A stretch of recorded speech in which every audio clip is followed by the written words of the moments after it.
അയ്യപ്പസ്വാമി എന്ന് പറഞ്ഞ ആ ദൈവിക ഭാവം മാലയിട്ട് വ്രതം നോക്കുന്ന ഒരു വ്യക്തിയിലും ദർശിക്കാൻ പറ്റണം. ശബരിമല കയറിയെ തുടർന്ന് ഒരുപാട് പ്രശ്നങ്ങളുണ്ടായി. ഞാൻ ചെയ്ത കാര്യം എന്താണെന്ന് ഞാൻ റെപ്രസെൻറ്റേറ്റ് ചെയ്ത ക്രിസ്തീയ മത സംഘടനകൾക്കോ വിശ്വാസികൾക്കോ ഇന്നും മനസ്സിലായിട്ടില്ല എന്ന് പറയുന്നത്. സോ ആ കാര്യം വിളിച്ചു പറയാൻ വേണ്ടിയിട്ടാണ് ഞാൻ ശബരിമല പോകുന്നത്. ഇപ്പോൾ ശ്രീനാരായണ ഗുരു പറഞ്ഞ എന്താ, ഒരു ജാതി, ഒരു മതം, ഒരു ദൈവം. പക്ഷേ ആ കമ്മ്യൂണിറ്റി ഇപ്പം എന്താ കാണിക്കുന്നത്? ഈ വ്യക്തികളൊന്നും അല്ല ദൈവം. ഇന്ത്യയിൽ വന്ന് പ്രവർത്തിച്ച ആദ്യകാല മിഷണറിമാരുടെ ഇൻറ്റൻഷൻ ഇതായിരുന്നു. BJP-യിലേക്ക് ആൾക്കാരെ കൊണ്ടുവന്ന് ചേർക്കുന്നത് പോലെയാണ് ഇപ്പോൾ മതത്തിനകത്ത് ആ പ്രൊപ്പഗേഷൻ നടക്കുന്നത്. ഈ മതത്തിൻ്റെ ആവശ്യമുണ്ട്? ഒരു ആവശ്യമില്ല. ചില ആൾക്കാർക്ക് ധനം ഉണ്ടാക്കാനും ചില പൊസിഷനിൽ നിൽക്കാനും ഒക്കെ വേണ്ടിയിട്ട് ഉണ്ടാക്കിയെടുത്തിരിക്കുന്ന ഒരു ചട്ടക്കൂട് മാത്രമാണ് മതം. മതം പറയുന്ന ഒരു ദൈവത്തെ ഞാൻ അംഗീകരിക്കുന്നില്ല. അപ്പോൾ ഈ ഒരു സത്യം മനസ്സിലാക്കി കഴിഞ്ഞു കഴിഞ്ഞാൽ കുറച്ചുകൂടെ ആൾക്കാർക്ക് എളുപ്പമായിരിക്കും. ആ യൂണിവേഴ്സൽ പവർ എന്നിലുണ്ട്, നിങ്ങളിലുണ്ട്, ഇവിടെ ഇരിക്കുന്ന എല്ലാവരിലും ഉണ്ടെങ്കിൽ ആ പവർ ആരിലൂടെ ആക്ട് ചെയ്യുന്നതെന്ന് ചോദിച്ചു കഴിഞ്ഞാൽ എന്നിലൂടെയാണ്. അതല്ലാതെ ഏതെങ്കിലും അമ്പലത്തിലോ പള്ളിയിലോ മോസ്കിലോ അല്ല. ഇന്ന് എന്നോടൊപ്പം ഉള്ളത് മനോജ് KG ആണ്. നമസ്കാരം. നമസ്കാരം. മുന്നേ ഫാദറായിരുന്നു അല്ലേ? ചർച്ചിൻ്റെ സർവീസ് ഒക്കെ ഉണ്ടായിരുന്നു. ഓക്കെ. അപ്പോൾ അടുത്തിടെ ശബരിമലയിൽ, അടുത്തിടെയല്ല, ഇപ്പോൾ ഒരു വർഷത്തിന് മേളിലായി ശബരിമല കയറിയെ തുടർന്ന് ഒരുപാട് പ്രശ്നങ്ങളുണ്ടായി. ഇപ്പോഴെങ്ങനെയാണ് അതിൻ്റെ ഒരു അവസ്ഥ? ശബരിമലയുമായിട്ട് അനുബന്ധമായിട്ട് ചർച്ചിൻ്റെ ലൈസൻസും അവർ തന്ന പ്രിവിലേജസ് എല്ലാം ഞാൻ തിരിച്ച് റിവേർട്ട് ചെയ്തു. ഇപ്പോൾ ഞാൻ നിലവിൽ ഒരു സംഘടനയുടെയും അല്ലെങ്കിൽ ഒരു ചർച്ച് ഡിനോമിനേഷൻ്റെയും ഭാഗമല്ല. ഞാനിപ്പോൾ ഇൻഡിപെൻഡൻ്റ് ആയിട്ട് നിന്ന് കാര്യങ്ങൾ ചെയ്യുന്നത്. അതെങ്ങനെയാണ് നമുക്ക് ചെയ്യാൻ സാധിക്കുന്നത്? അതായത് ഈ ചർച്ചിലെ ഒരു പ്രീസ്റ്റ് എന്ന് പറയുന്നത് അത്രയും ഒരു ദൈവിക തുല്യമായി കാണുന്നതാണ് ആളുകൾ. അതായത് പള്ളിയിലാണെങ്കിൽ കുംഭസാരം എന്ന് പറയുന്നുണ്ട്, അത് ദൈവത്തിനോട് പറയുന്നത് പോലെയാണ് ഒരു പ്രീസ്റ്റിൻ്റെ അടുത്ത് പറയുന്നത്. അങ്ങനെയുള്ള ഒരാൾക്ക് എങ്ങനെയാണ് അത് ഊരിക്കഴിഞ്ഞിട്ടും അല്ലെങ്കിൽ ആ പറയുന്ന ഉടുപ്പ് ഊരിക്കഴിഞ്ഞിട്ട് എങ്ങനെയാണ് സർവീസ് ചെയ്യാൻ പറ്റുക? ഇതിനകത്ത് ഒരുപാട് തെറ്റിദ്ധാരണകളുള്ള ഒരു മേഖലയാണ്. ഇപ്പോൾ ഒരു പ്രീസ്റ്റ് എന്ന് പറയുന്നത് സത്യം പറഞ്ഞു കഴിഞ്ഞാൽ അദ്ദേഹത്തിന് ചെയ്യാനായിട്ടുള്ള ചില ലൈസൻസുകളുണ്ട്. ഉദാഹരണത്തിന് ഒരു വിവാഹം നടത്തണമെന്നുണ്ടെങ്കിൽ ഒരു സംഘടന അല്ലെങ്കിൽ ഒരു ഡിനോമിനേഷൻ ലൈസൻസ് നൽകിയിരിക്കുന്ന ഒരു പുരോഹിതന് മാത്രമേ വിവാഹ ശുശ്രൂഷ ചെയ്യാൻ പറ്റത്തുള്ളൂ. കാരണം അത് നിയമപരമായിട്ടുള്ളൊരു കാര്യമാണ്. അതുപോലെ തന്നെ മരണ ശുശ്രൂഷ ചെയ്യണമെന്നുണ്ടെങ്കിലും ഒരു ഡിനോമിനേഷൻ്റെ അധികാരമുള്ള ഒരു പ്രീസ്റ്റിന് മാത്രമേ ചെയ്യാൻ പറ്റത്തുള്ളൂ. സോ ഒരു പുരോഹിതനെന്ന് പറയുന്നത് ഇത്തരത്തിൽ ഒരു ചർച്ച് ഡിനോമിനേഷൻ നൽകേണ്ടുന്ന വിവാഹം, സ്നാനം, മരണ ശുശ്രൂഷ, ഇങ്ങനെയുള്ള കുറച്ച് സാക്രമെന്റുകളുണ്ട്. ആ സാക്രമെന്റുകൾ ചെയ്യാനാണ് ഒരു പുരോഹിതനെ നിയമിക്കുന്നത്. അതൊരു സംഘടന അല്ലെങ്കിൽ ഒരു ഡിനോമിനേഷനാണ് നിയമിക്കുന്നത്. അപ്പോൾ ഇതെല്ലാം ഗവൺമെൻറ്റിൻ്റെ നിയമപരമായ കാര്യങ്ങളായതുകൊണ്ട് അതിനൊരു ലൈസൻസ് ഉണ്ട്. അപ്പോൾ ചില കാര്യങ്ങൾ പഠിക്കണം, ചില കാര്യങ്ങൾ പ്രാക്ടീസ് ചെയ്യണം. അങ്ങനെയുള്ള ഒരു വ്യക്തിക്ക് മാത്രമേ ഒരു പുരോഹിതനായിട്ട് അവർ എന്ത് ചെയ്യത്തുള്ളൂ, ഒരു പൗരോഹിത്യത്തിലേക്ക് ഒരു ലൈസൻസ് കൊടുക്കത്തുള്ളൂ. അപ്പോൾ ഞാൻ ആ ശബരിമലയുമായിട്ടുള്ള വിഷയത്തിൽ വന്നപ്പോഴത്തേക്ക് ഇങ്ങനെയുള്ള കാര്യങ്ങൾ ചെയ്യാനായിട്ട് ഇനി ഇദ്ദേഹം ക്വാളിഫൈഡ് അല്ല എന്നുള്ള രീതിയിൽ ചർച്ചിൻ്റെ ഭാഗത്തുനിന്ന് കുറച്ച് അലിഗേഷൻസ് ഉണ്ടായതുകൊണ്ട് ഞാനായി തന്നെ എനിക്ക് ആ ലൈസൻസ് വേണ്ട, ആ ഒരു മേഖലയിൽ ഇനി മുന്നോട്ട് പോകാൻ ആഗ്രഹിക്കുന്നില്ല എന്ന് പറഞ്ഞു. ഇനി മറ്റുള്ള കാര്യങ്ങൾ ഇപ്പോൾ ഈ ഒരു ദൈവത്തിൻ്റെ ഭാഗത്ത് നിന്ന് ജനങ്ങളെ ശുശ്രൂഷിക്കുക എന്ന് പറയുന്നത് ഒരു ചർച്ച് ഡിനോമിനേഷൻ തരുന്ന ലൈസൻസ് അല്ല. അത് ശരിക്കും ഈശ്വരൻ നൽകുന്ന ഒരു കൃപയാണ്, അല്ലെങ്കിൽ ഈശ്വരൻ നൽകുന്ന ഒരു പ്രിവിലേജാണ്. അപ്പോൾ ജനങ്ങളെ ശുശ്രൂഷിക്കാനായിട്ടൊരു ഡിനോമിനേഷൻ്റെ അധികാരമോ ലൈസൻസോ ആവശ്യമില്ല. അത് ഒരു ദൈവിക വിളി കിട്ടിയ ആർക്കും ചെയ്യാം. ഇപ്പോൾ സ്വാമി വിവേകാനന്ദനോ അല്ലെങ്കിൽ ശ്രീനാരായണ ഗുരുവോ പോലെയുള്ള ആൾക്കാരൊന്നും ഏതെങ്കിലും ഒരു സംഘടന ലൈസൻസ് കൊടുത്തിട്ടല്ല അവർ സ്പിരിച്വാലിറ്റിയിലേക്ക് വന്നതും കണ്ടിന്യൂ ചെയ്തതും. അതുപോലെ ഇന്ന് നിലവിൽ നിൽക്കുന്ന ഇപ്പോൾ സദ്ഗുരുവോ അല്ലെങ്കിൽ ശ്രീ രവിശങ്കറോ പോലുള്ള വ്യക്തികളും ഏതെങ്കിലും ഒരു സംഘടന കൊടുത്ത ലൈസൻസിൻ്റെ പുറത്തല്ല അവർ പ്രവർത്തിക്കുന്നത്. സോ ഒരു ആത്മീയ ഗുരു എന്ന് പറയുന്നത് ഒരു ദൈവികമായിട്ടുള്ള ഒരു ഡിവൈൻ കോളിംഗ് ആണ്. അപ്പോൾ അങ്ങനെയുള്ള വ്യക്തിക്ക് മാത്രമേ ജനങ്ങളെ ശുശ്രൂഷിക്കാൻ പറ്റത്തുള്ളൂ. സോ ഇത് തമ്മിൽ വ്യത്യാസമുണ്ട്. അങ്ങനെയെങ്കിൽ ഇപ്പോൾ ശബരിമല വിഷയത്തിൽ കുറച്ച് അലിഗേഷൻസ് ഉണ്ടായെന്ന് പറഞ്ഞു. പക്ഷെ അന്ന് തന്നെ താങ്കൾ പറഞ്ഞിരുന്നു എനിക്ക് പ്രശ്നമല്ല, കാരണം കൊന്ത ഊരിയിട്ടാണ് മാലയിട്ട് വ്രതം നോറ്റ് ഇരുമുടി കെട്ടുമായിട്ട് ശബരിമല കയറിയത്. അപ്പൊ ഒരുപാട് കാര്യങ്ങൾ അന്ന് ഫേസ് ചെയ്യേണ്ടി വന്നിട്ടുണ്ട്. അതിനുശേഷം ഈ സഭയിൽ നിന്നും പുറത്തും ആക്രമിക്കുന്ന തരത്തിലുള്ള ഇതൊക്കെ ഞാൻ കണ്ടിരുന്നു. അപ്പം ഇവർ ഈ പൊതുവായിട്ടുള്ള ആളുകളുടെ ആക്രമണമാണോ ഇങ്ങനെ ഒരു തീരുമാനത്തിന് പിന്നിൽ? അതായത് താങ്കൾക്ക് ഇനി ഒരു ഡിവൈൻ്റെ പദവി വേണ്ട, അല്ലെങ്കിൽ ആ ലൈസൻസ് വേണ്ട, ഉടുപ്പ് തിരിച്ചു കൊടുക്കാം എന്നുള്ളത് ഇത് അവർ ഫോഴ്സ്ഫുള്ളി ചെയ്തതാണോ അതോ താങ്കളായിട്ട് തന്നെ എന്നാൽ ഇത്രയും ഫോഴ്സ് ചെയ്യുന്നതുകൊണ്ട്? ഒരു പ്രീസ്റ്റ്ഹുഡിലേക്ക് വരാൻ കാര്യം ഒതൻറ്റിസിറ്റിക്ക് വേണ്ടിയിട്ടാണ് ഞാൻ ആ പ്രീസ്റ്റ്ഹുഡ് എടുക്കുന്നത്. അതായത് ഒരു അതോറിറ്റിയോട് കൂടെ നിന്ന് കാര്യങ്ങൾ ചെയ്യാൻ വേണ്ടിയിട്ടാണ് ഒരു പ്രീസ്റ്റ്ഹുഡിൻ്റെ ലൈസൻസ് ആവശ്യം. അപ്പോൾ ഇങ്ങനെയുള്ള കുറച്ച് കാര്യങ്ങൾ വന്നപ്പോൾ ചർച്ചിൻ്റെ ഭാഗത്തു നിന്നും ഒപ്പം തന്നെ ജനങ്ങളുടെ ഭാഗത്തു നിന്നും അവർക്ക് ഞാൻ ചെയ്ത കാര്യത്തെക്കുറിച്ച് എന്താണെന്നുള്ളൊരു ബോധം കിട്ടാത്തത് കൊണ്ട്, അല്ലെങ്കിൽ ശരിക്കും ഞാൻ ചെയ്ത കാര്യത്തിൻ്റെ പിന്നിലുള്ള എൻ്റെ ഉദ്ദേശശുദ്ധി അവർക്ക് മനസ്സിലാകാത്തത് കൊണ്ട് വന്ന എതിർപ്പുകളാണ് എസ്പെഷ്യലി ഉണ്ടായത്. അപ്പോൾ ഞാനും വിചാരിച്ചു ഇനി എനിക്ക് അങ്ങനെ ഒരു ലൈസൻസിൻ്റെ ആവശ്യമില്ല. കാരണം എന്നെ ഇതിനകത്തേക്ക് നിയോഗിച്ചത് ഒരു ദൈവികമായിട്ടൊരു കോളിംഗ് ആണ്.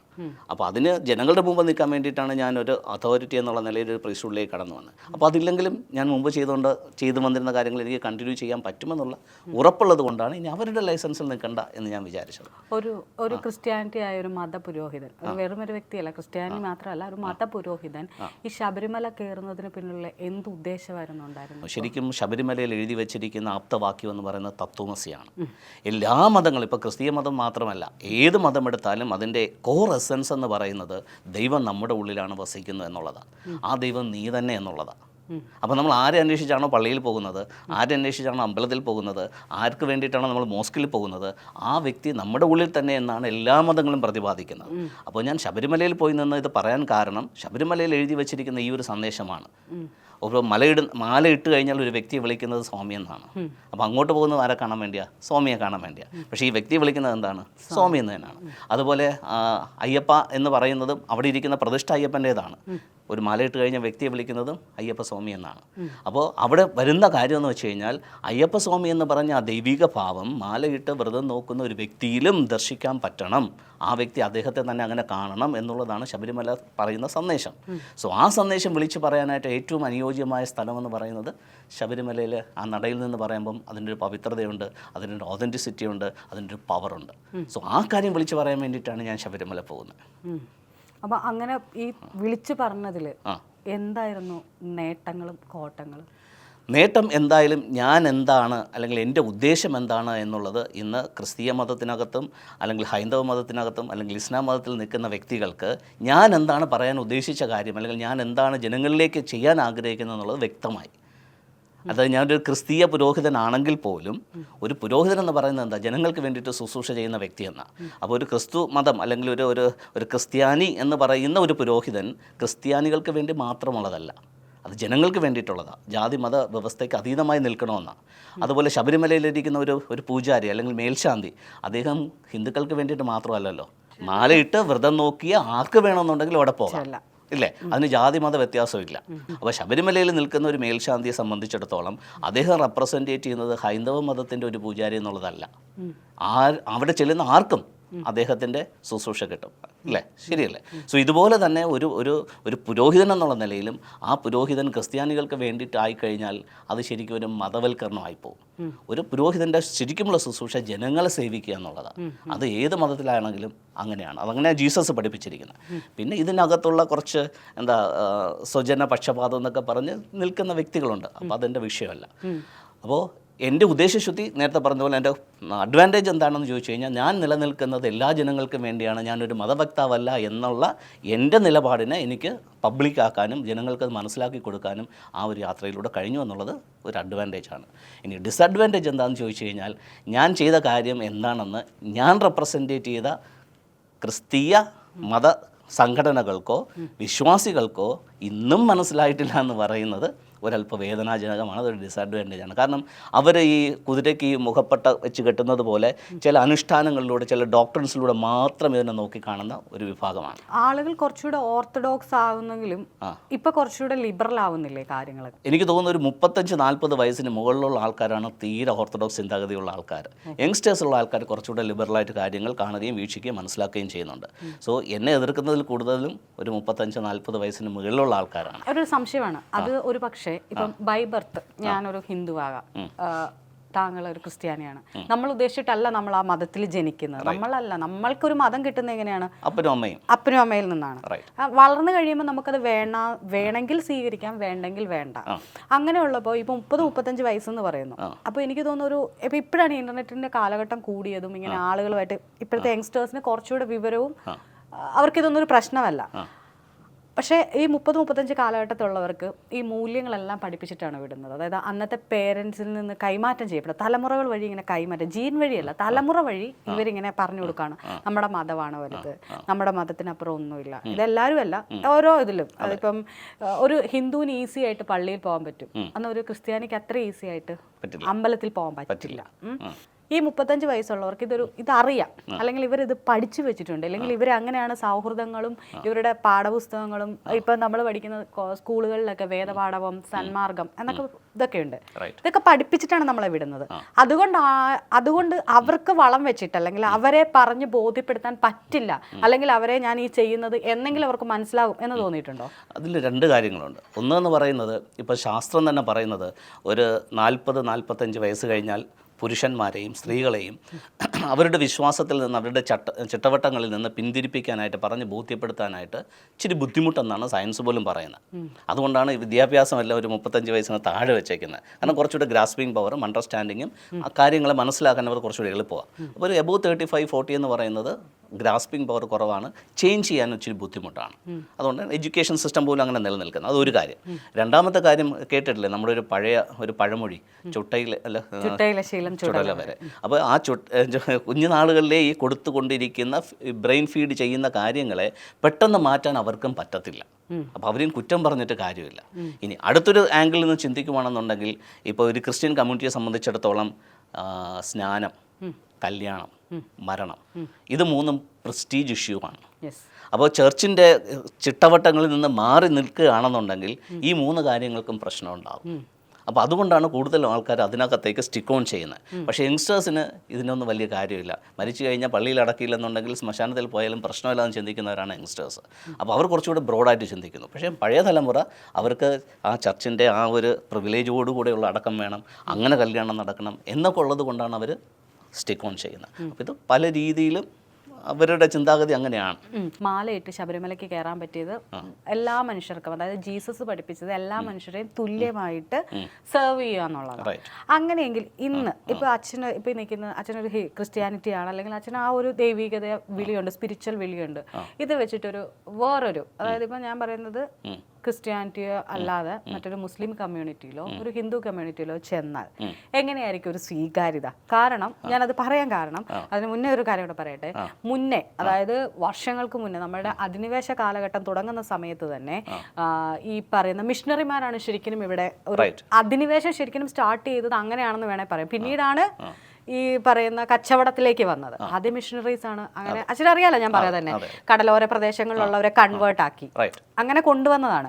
ബൈബിളിൻ്റെ ഒരു വീക്ഷണം എന്ന് പറയുന്നത് രണ്ട് തരത്തിലാണ്. ഒന്നെന്ന് പറയുന്നത് ആക്ഷരികമായിട്ട് ബൈബിൾ പറയുന്ന കാര്യങ്ങൾ എടുത്ത് ചെയ്യുന്ന ആൾക്കാരുണ്ട്. രണ്ട്, അതിൻ്റെ ആത്മീക വശങ്ങൾ മാത്രം നോക്കി ചെയ്യുന്ന ആൾക്കാരുണ്ട്. സോ ഒരു മാനുഷിക തലത്തിൽ നമ്മുടെ ബുദ്ധി കൊണ്ട് ബൈബിൾ വായിക്കുമ്പോഴത്തേക്ക് ബൈബിളിൽ പറഞ്ഞിരിക്കുന്ന കാര്യങ്ങൾ എത്രത്തോളം ആൾക്കാരിലേക്ക് പ്രൊപ്പഗേറ്റ് ചെയ്യാൻ പറ്റുമോ അത്രത്തോളം പ്രൊപ്പഗേറ്റ് ചെയ്യണമെന്നാണ് ആക്ഷരികമായിട്ടുള്ള അർത്ഥത്തിൽ അത് വായിച്ചു കഴിഞ്ഞാൽ കിട്ടുന്നത്. അപ്പോൾ അങ്ങനെ വായിച്ച് മനസ്സിലാക്കിയ ആൾക്കാർ എന്ത് ചെയ്യുന്നു? അവർ മനസ്സിലാക്കിയ കാര്യത്തെ മറ്റുള്ള ഒരാളിൽ കൂടെ പകരാനായിട്ട് ശ്രമിക്കുന്നു. സോ ഇതുപോലെ തന്നെയാണ് മറ്റുള്ള ഈ ഹൈന്ദവ മതം അവിടെ നിൽക്കട്ടെ, ഞാൻ അതിനെ ഇപ്പോൾ കുറച്ച് തൊടുന്നില്ല. ഇപ്പോൾ ഇസ്ലാം മതമാണെന്നുണ്ടെങ്കിലും ബുദ്ധമതമാണെന്നുണ്ടെങ്കിലും സിഖ് മതമാണെങ്കിലും അവരും ചെയ്യുന്നത് എന്താ? അവരുടെ വിശ്വാസത്തെ മറ്റുള്ളവരിലേക്ക് സ്പ്രെഡ് ചെയ്യുക, അതിനെ എക്സ്പാൻഡ് ചെയ്യുക. ഇതാണ് എല്ലാ മതവും ചെയ്തുകൊണ്ടിരിക്കുന്നത്. സോ ഇതെന്തുകൊണ്ട് അങ്ങനെ ചെയ്യുന്നതെന്ന് വെച്ച് കഴിഞ്ഞാൽ അവരിതിനെ ലിറ്ററൽ മീനിങ്ങിലെടുത്ത് മനസ്സിലാക്കിയത് കൊണ്ടാണ്. സോ ആദ്യകാലങ്ങളിൽ ഇന്ത്യയിൽ വന്ന് പ്രവർത്തിച്ച ആദ്യകാല മിഷണറിമാരുടെ ഇൻറ്റൻഷൻ ഇതായിരുന്നു. അവരറിഞ്ഞ സത്യത്തെ മാക്സിമം ആൾക്കാരിലേക്ക് പ്രൊപ്പഗേറ്റ് ചെയ്യണമെന്നുള്ളത്. അങ്ങനെയാണ് ഇതൊരു മതമായി വളർന്നത്. പക്ഷേ ജീസസ് ആഗ്രഹിച്ചത് അതല്ല. ജീസസ് ആഗ്രഹിച്ചത് അദ്ദേഹം പറഞ്ഞ ആ ഒരു ദൈവിക ഭാവത്തെ മറ്റുള്ളവർക്ക് കൊടുക്കാനാണ്. അത് തന്നെയാണ് എല്ലാ മതങ്ങളുടെയും അന്തസത്ത എന്ന് പറയുന്നത്. ഇപ്പം ഞാനും ഈശ്വരനും തമ്മിലൊരു വ്യക്തിബന്ധമുണ്ടെങ്കിൽ ആ വ്യക്തിബന്ധം ഞാൻ ആസ്വദിക്കുന്നുണ്ടെങ്കിൽ അതുപോലെ ശരണിക്കും കിട്ടണമെന്ന് ഞാൻ ആഗ്രഹിക്കും. കാര്യം എന്താ? ഇതൊരു ആസ്വാദനമാണ്. ഇപ്പം നമുക്ക് നമ്മളിപ്പോൾ എറണാകുളത്ത് ഒരു പുതിയൊരു റെസ്റ്റോറൻറ്റ് തുടങ്ങി. അവിടെ ശരണ്യ പോകുമ്പോൾ ആഹാരം കഴിക്കുന്നു, വലിയ ടേസ്റ്റി ആയിട്ട് തോന്നുന്നു. നല്ല ഫുഡാണെന്നുണ്ടെങ്കിൽ സ്വാഭാവികമായിട്ടും നമ്മൾ നമ്മുടെ ഫ്രണ്ട്സിനെ സജസ്റ്റ് ചെയ്യും, റെഫർ ചെയ്യും. അവരവിടെ പോയി കഴിക്കുമ്പോഴത്തേക്ക് അവർക്കും അത് ഇഷ്ടപ്പെടുവാണെങ്കിൽ അവർ വീണ്ടും റെഫർ ചെയ്യും. സോ സെയിം വേ സ്പിരിച്വാലിറ്റി എന്ന് പറയുന്നത് ഒരു ആസ്വാദനമാണ്. ആ ആസ്വാദനത്തിന് പകരുന്നതാണ് ശരിക്കുമുള്ള സ്പ്രെഡിങ് എന്ന് പറയുന്നത്. അതിന് പകരം ഒരു പ്രസ്ഥാനത്തിലേക്ക്, ഇപ്പോൾ കമ്മ്യൂണിസ്റ്റ് പാർട്ടിയിലേക്ക് അല്ലെങ്കിൽ കോൺഗ്രസ് പാർട്ടിയിലേക്ക് അല്ലെങ്കിൽ BJPയിലേക്ക് ആൾക്കാരെ കൊണ്ടുവന്ന് ചേർക്കുന്നത് പോലെയാണ് ഇപ്പോൾ മതത്തിനകത്ത് ആ പ്രൊപ്പഗേഷൻ നടക്കുന്നത്. അത് ശരിക്കും തെറ്റാണ്.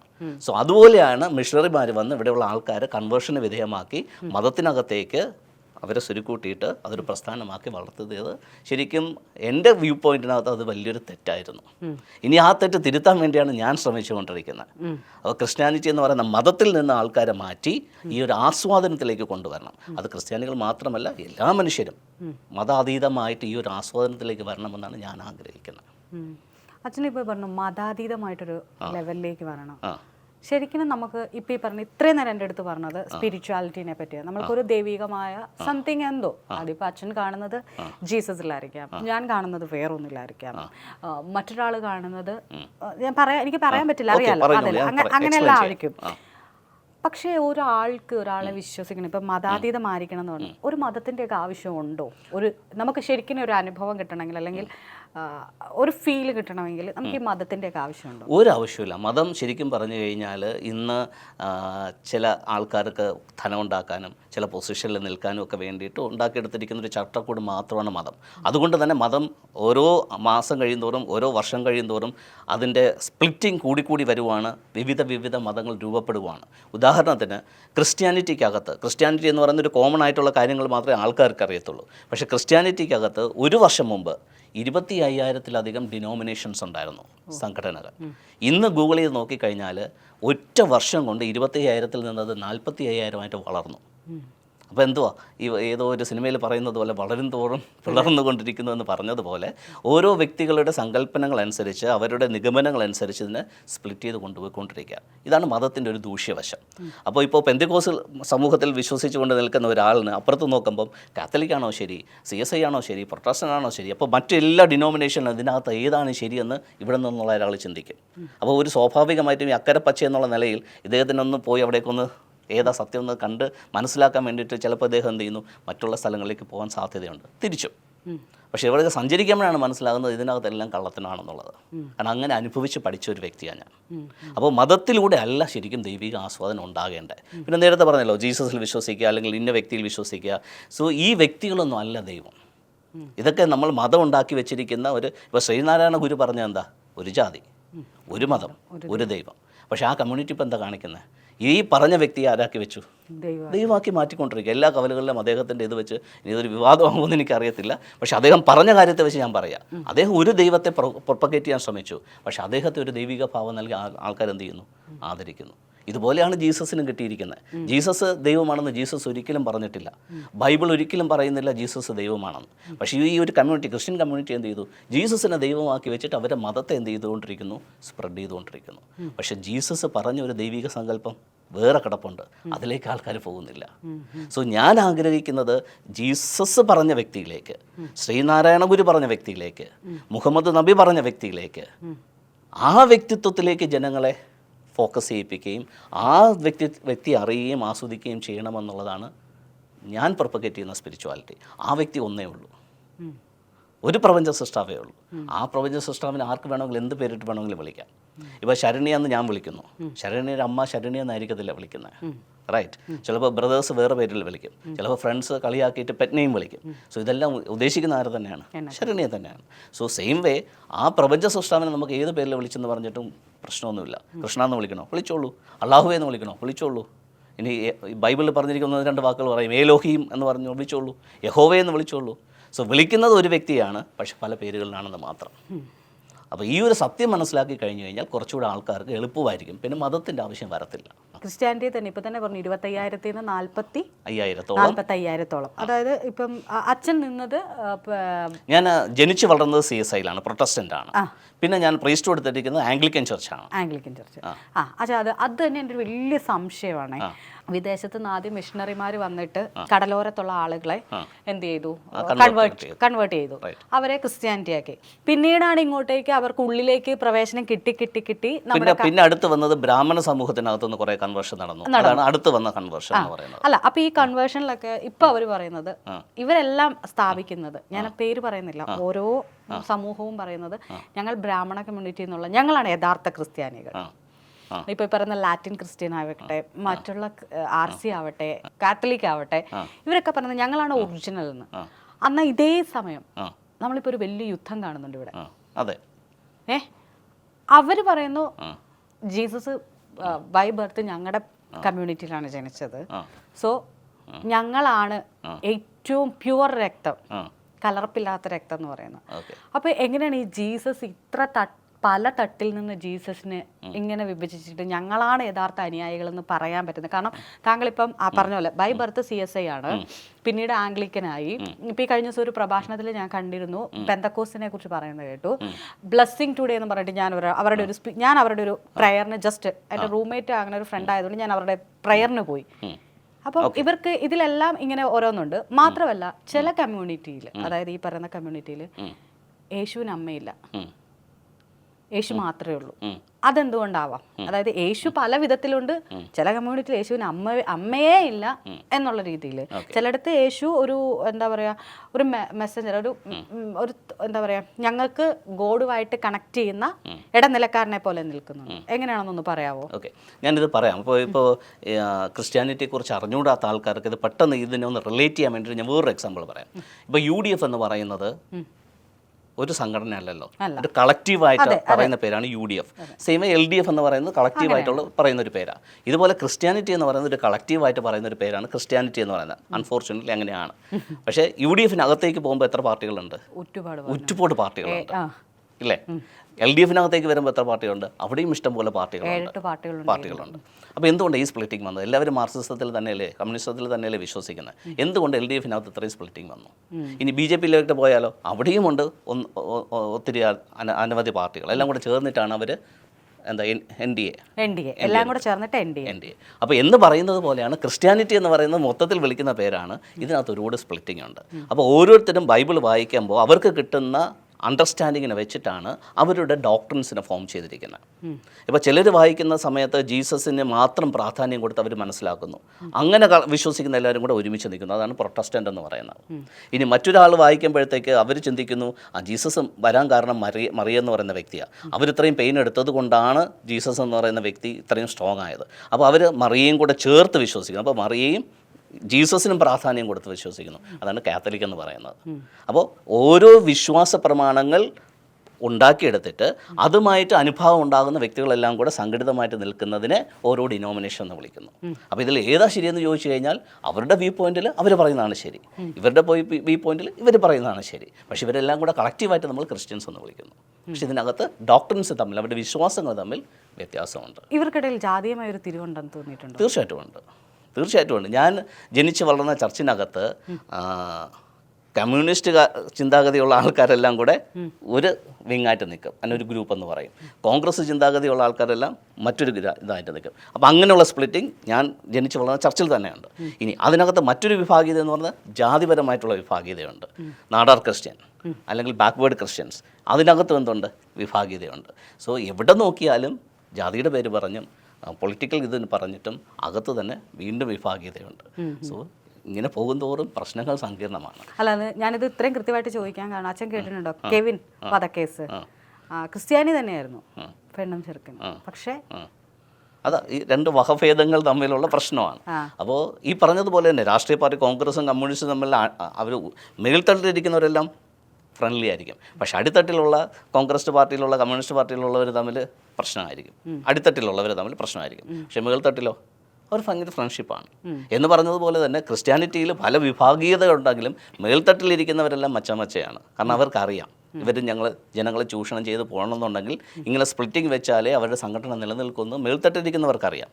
പക്ഷേ അടിത്തട്ടിൽ നിൽക്കുന്നവർ ഈ വിശ്വാസ ഇത് വെച്ചിട്ട് അവരെന്ത് ചെയ്യുന്നു, അങ്ങോട്ടും ഇങ്ങോട്ടും ഈ രാഷ്ട്രീയ പാർട്ടി കളിക്കുന്നത് പോലെ അങ്ങോട്ടും ഇങ്ങോട്ടും ചേരി പ്രശ്നങ്ങളും വാഗ്വാദങ്ങളും പ്രശ്നങ്ങളാണ്. അച്ഛൻ ഈ സ്പിരിച്വാലിറ്റിയെ പറ്റി പറഞ്ഞു. അപ്പോൾ അതിനു മുന്നേ എന്നോട് പറഞ്ഞു എല്ലാ സ്പിരിച്വാലിറ്റിയും ഞാൻ എത്തിക്കുന്നത് ഒറ്റ ഏകദൈവത്തിൽ അല്ലെങ്കിൽ എവിടെയോ ഒരു സ്പിരിച്വൽ ഒരു പവർ, ആ പവറിലേക്ക് എത്തിക്കുന്നതെന്ന് പറഞ്ഞു. അങ്ങനെയെങ്കിൽ അച്ഛനൊരു എയ്ത്തിസ്റ്റ് ആയിക്കൂടെ? എത്തിസ്റ്റും അതിന് എനിക്ക് ആ പോയിന്റ് എന്ന് പറഞ്ഞു കഴിഞ്ഞാൽ ഇപ്പം അച്ഛനൊരു മതം പഠിച്ചിട്ടുണ്ട്. അപ്പം ഞാനൊരു എയ്ത്തിസ്റ്റാണ്. എയ്ത്തിസ്റ്റ് എന്ന് പറഞ്ഞാൽ എനിക്ക് എയ്ത്തിസ്റ്റ് ആവേണ്ടി വന്നിട്ടുണ്ട്. പക്ഷെ എൻ്റെ ഫാമിലിയിൽ എനിക്കത് പറയാൻ പറ്റില്ല. കാരണം അമ്മ അമ്പലത്തിൽ പോകാൻ പറഞ്ഞാൽ ഡെഫിനറ്റ്ലി എനിക്ക് അമ്മയുടെ കൂടെ പോയേ പറ്റുള്ളൂ. എൻ്റെ നിയമത്തെ കഴിഞ്ഞും ഞാൻ എൻ്റെ വിശ്വാസങ്ങളെ ചോദ്യം ചെയ്യുന്നതിനെ കഴിഞ്ഞ് എനിക്കിഷ്ടം അമ്മയുടെ സന്തോഷമാണ്. ഓക്കെ. സോ എനിക്കത് പോയേ പറ്റുള്ളൂ. നേരെ മറിച്ച് ഞാനൊരു വിശ്വാസത്തെ ചോദ്യം ചെയ്യുകയോ അല്ലെങ്കിൽ വിശ്വാസത്തോട് സംസാരിക്കുമ്പോൾ ഡെഫിനറ്റ്ലി ഞാൻ അതായിട്ട് പൊരുത്തപ്പെടില്ല. മനസ്സിലായോ? അതായത് എനിക്കറിയാം ഒരു പവർ ഉണ്ട്, ഒരു യൂണിവേഴ്സൽ പവർ ഉണ്ടെന്ന് എനിക്കറിയാം. ഞാനത് മറ്റൊരാളെ അടിച്ചേൽപ്പിക്കാനോ അല്ലെങ്കിൽ നിങ്ങളത് വിശ്വസിക്കരുതെന്നോ, എൻ്റെ അമ്മയ്ക്ക് വിശ്വസിക്കാൻ, എൻ്റെ ബ്രദറിന് വിശ്വസിക്കാൻ വീട്ടിൽ നിലവിളക്ക് കൊടുത്താൽ അത് അവരുടെ വിശ്വാസം. പക്ഷെ എന്നെ നിർബന്ധിക്കരുത്, നിങ്ങൾ എന്നെ വന്ന് നിർബന്ധിക്കരുത് നീ പ്രാർത്ഥിക്കണം. ഞാൻ പ്രാർത്ഥിക്കാറുണ്ട്. ഞാൻ പ്രാർത്ഥിക്കുന്നത് എന്താണ്? അയ്യോ നാളെ എന്തായിരിക്കും, ശോ കഷ്ടമായല്ലോ, മേളിലേക്ക് നോക്കിയിട്ട് വല്ലതും നടക്കുമോ? അത് എനിക്ക് എൻ്റെ ഞാൻ വിശ്വസിക്കുന്ന ഒരാളുണ്ട്, എൻ്റെ അപ്പൻ. കക്ഷിയോടാണ് ഞാൻ കമ്മ്യൂണിക്കേറ്റ് ചെയ്യുന്നത്. ചില സമയം വയ്യാണ്ടിരിക്കുമ്പോൾ അമ്മ ഉണ്ടായിരുന്നെങ്കിൽ, ഞാൻ മൈൻഡ് സെറ്റിലിരുന്ന് അമ്മയോട് സംസാരിക്കുന്നത്. ചിലപ്പോൾ അത് അമ്മ ഫോൺ വിളിക്കുമ്പോൾ അമ്മയ്ക്ക് മനസ്സിലാവും നിനക്ക് എന്താ പറ്റുക. ഞാൻ മൈൻഡിൽ പറയുന്ന കാര്യം ഞാൻ പറഞ്ഞത്. ഞാനൊരു എയ്ത്തിസ്റ്റ് ആണെന്ന് എനിക്ക്, അതായത് പൂർണ്ണമായി ഞാൻ എതിർക്കുന്നില്ല. എയ്ത്തിസ്റ്റുകളുടെ ഒരു പ്രശ്നം എന്താണെന്ന് വെച്ചാൽ ദൈവമില്ല എന്ന് പറയുന്നത്, യുക്തിവാദിയുടെ ഒരു പ്രധാന പ്രശ്നം ദൈവമില്ല എന്ന് അവർക്ക് സ്ഥാപിച്ചെടുക്കണം എന്നാണ് പറയുന്നത്. നമുക്കതില്ല. എൻ്റെ കൂടെയുള്ളവർ എന്ത് വേണേലും ആയിക്കോ, എന്നെ നിർബന്ധിക്കരുത്. അതാണ് ഞാൻ ചോദിച്ചത്, അച്ഛൻ അങ്ങനെ ആയിക്കൂടെ എന്ന്. ഓക്കെ. അപ്പോൾ ശരണ്യ പറയുന്ന പോയിന്റിനകത്ത് മതം പറയുന്ന ഒരു ദൈവം ഇല്ല, പക്ഷെ there is a universal power എന്നാണ് ശരണ്യയുടെ വിശ്വാസം എന്നുണ്ടെങ്കിൽ, വിശ്വാസമല്ല, യൂണിവേഴ്സൽ പവർ അല്ല, അപ്പനും അമ്മയാണ് എനിക്ക് ദൈവം. ഓക്കെ. അപ്പനും അമ്മയാണ് ദൈവം. എന്നെ ചിരിച്ച് കാണിക്കുന്നത് ഇപ്പൊ സാർ എൻ്റെ അടുത്ത് ചിരിച്ചോണ്ടാണ് സംസാരിക്കുന്നത്. എനിക്ക് നിങ്ങൾ ആരോ ആണ് സാർ, എനിക്ക് ആരോ ആണ്. ഇപ്പൊ എൻ്റെ കൂടെ വർക്ക് ചെയ്യുന്നവര് അവർക്ക് എനിക്ക് ആരോ ആണ്. അവരൊക്കെ എൻ്റെ, ഇപ്പൊ സാറ് ആദ്യമേ പറഞ്ഞല്ലോ, അതാണ് ഞാൻ ചോദിക്കാൻ വന്നത്. തത്വമസിയുടെ കാര്യം പറഞ്ഞു. ഒരു മാലയിട്ടൊരു അയ്യപ്പനെ നമ്മൾ അയ്യപ്പ സ്വാമി എന്ന് വിളിക്കണം. അതിന് മാലയിട്ടെങ്കിൽ മാത്രമേ നമ്മൾ വിളിക്കുള്ളൂ, അല്ലാതെ മാല ഊറിയാൽ നമ്മൾ അയാളെ വിളിക്കില്ല. പക്ഷെ നമ്മളിൽ എല്ലാവരും ദൈവികതയുണ്ട്, എപ്പോഴും ഉണ്ട്. നമ്മളിപ്പോൾ ഞാൻ അങ്ങോട്ട് ഇറങ്ങുമ്പോൾ ഒന്ന് കാല് സ്ലിപ്പായാൽ അറിയില്ല ആരാ ഓടി വന്ന് എന്നെ പിടിക്കുന്നതെന്ന്. അതൊരു മൈൻഡ് സെറ്റ് ആണല്ലോ. അത് ഞാനൊരു എക്സാമ്പിളിലൂടെ പറയാം. ഓക്കെ. ഇപ്പോൾ ഈ അന്തരീക്ഷം, അതായത് ഭൂമിക്ക് ചുറ്റും ഏകദേശം ഒരു 12-13 കിലോമീറ്റർ ചുറ്റളവിൽ അന്തരീക്ഷം, അറ്റ്മോസ്ഫിയർ, അതിനകത്താണ് നമ്മുടെ പ്രാണവായു ഉള്ളത്, ഓക്സിജൻ ഉള്ളത്. അപ്പോൾ നമ്മളിവിടെ ഇരിക്കുന്ന എല്ലാവരും ഈ ഓക്സിജൻ സ്വീകരിച്ചുകൊണ്ടിരിക്കുക. എവിടെ നിന്ന്? ഈ അറ്റ്മോസ്ഫിയറിൽ നിന്ന്. അപ്പോൾ ഓക്സിജൻ എവിടെയുണ്ടെന്ന് ചോദിച്ചു കഴിഞ്ഞാൽ ശരണ്യയിലുണ്ട്, എന്നിലുണ്ട്, അദ്ദേഹത്തിലുണ്ട്, ഒപ്പം തന്നെ ഈ അന്തരീക്ഷ മണ്ഡലത്തിലുണ്ട്. അങ്ങനെയല്ലേ? സത്യം അതല്ല? സോ ഇതുപോലെ തന്നെ ശരിക്കുമുള്ള ആ യൂണിവേഴ്സൽ പവർ, ഈശ്വരൻ എവിടെയുണ്ടെന്ന് ചോദിച്ചു കഴിഞ്ഞാൽ ആ ഈശ്വരൻ്റെ ഒരു ഭാവം എന്നിലുണ്ട്, നിങ്ങളിലുണ്ട്. ഏതുപോലെ? ഓക്സിജൻ പോലെ നമ്മളിരിക്കുന്ന പ്രാണൻ, ജീവൻ ആ ഈശ്വരൻ്റെ ഭാഗമാണ്. അച്ഛൻ പറയുമ്പോൾ അത് ഈശ്വരൻ, ഞാൻ പറയുമ്പോൾ യൂണിവേഴ്സൽ പവർ. ഓക്കെ. ആ പേരിന് മാത്രമേ വ്യത്യാസമുള്ളൂ. കൺസെപ്റ്റ് സെയിം ആണ്. ഓക്കെ. അപ്പോൾ ഞാൻ ചിലപ്പോൾ അത് ഈശ്വരൻ എന്ന് വിളിക്കും, ചിലപ്പോൾ ദൈവം എന്ന് പറയും, ചിലപ്പോൾ പിന്നെ പ്രപഞ്ച സൃഷ്ടാവെന്ന് പറയും. അപ്പോൾ ഏത് പേരിൽ വേണമെങ്കിലും ആ വ്യക്തിയെ അഭിസംബോധന ചെയ്യാം, തെറ്റില്ല. അപ്പോൾ ആ യൂണിവേഴ്സൽ പവർ എന്നിലുണ്ട്, നിങ്ങളിലുണ്ട്, ഇവിടെ ഇരിക്കുന്ന എല്ലാവരിലും ഉണ്ടെങ്കിൽ ആ പവർ ആരിലൂടെ ആക്ട് ചെയ്യുന്നതെന്ന് ചോദിച്ചു കഴിഞ്ഞാൽ എന്നിലൂടെയാണ്, നിങ്ങളിലൂടെയാണ്. എനിക്കൊരു ആവശ്യം വരുമ്പോൾ ചിലപ്പോൾ ശരണ്യായിരിക്കും എന്നെ ഹെൽപ്പ് ചെയ്യുന്നത്. അത് ശരണ്യ എന്ന് പറയുന്ന വ്യക്തി ആയിരിക്കത്തില്ല, ശരണ്യ എന്ന് പറയുന്ന വ്യക്തിക്കകത്തിരിക്കുന്ന ആ യൂണിവേഴ്സൽ പവർ ആയിരിക്കും എന്നെ ഹെൽപ്പ് ചെയ്യാനായിട്ടുള്ള ഒരു ടെൻഡൻസി തരുന്നത്. സോ ദൈവം ആരിലൂടെ പ്രവർത്തിക്കുന്നു? ഓഫ് കോഴ്സ് മനുഷ്യരിലൂടെ തന്നെയാണ്. അല്ല ദൈവം ഇങ്ങനെ ഏതെങ്കിലും ഒരു അശരീരി പോലെയോ അല്ലെങ്കിൽ ഒരു അമാനുഷിക ശക്തി പോലെയോ വന്നിട്ട് എന്നെ ഹെൽപ്പ് ചെയ്യാൻ പോകുന്നില്ല. അങ്ങനെയല്ല ദൈവത്തിൻ്റെ മോഡ്. അപ്പോൾ എപ്പോഴും ദൈവം പ്രവർത്തിക്കുന്നത്, അല്ലെങ്കിൽ ഈശ്വരൻ പ്രവർത്തിക്കുന്നത്, അല്ലെങ്കിൽ യൂണിവേഴ്സൽ പവർ പ്രവർത്തിക്കുന്നത് മനുഷ്യരിലൂടെ തന്നെയാണ്. അപ്പോൾ അപ്പനിലും കാണണം, അമ്മയിലും കാണണം, സഹോദരങ്ങളിലും കാണണം, കോവർക്കേഴ്സിലും കാണണം. അതാണ് ശരിക്കും പറഞ്ഞ ഈശ്വരഭാവം എന്ന് പറയുന്നത്. അതല്ലാതെ ഏതെങ്കിലും അമ്പലത്തിലോ പള്ളിയിലോ മോസ്കിലോ അല്ല ദൈവം ഇരിക്കുന്നത്. അപ്പോൾ ആ രീതിയിൽ തന്നെയാണ് ഞാനും പ്രൊപ്പഗേറ്റ്. ആ രീതിയിൽ ചോദിച്ചു കഴിഞ്ഞാൽ yes, I am an atheist. മതം പറയുന്നൊരു ദൈവത്തെ ഞാൻ അംഗീകരിക്കുന്നില്ല. But there is a universal power. അത് ജനങ്ങളിൽ കൂടെ തന്നെയാണ്, വ്യക്തികളിലൂടെ തന്നെയാണ് പ്രവർത്തിക്കുന്നത്.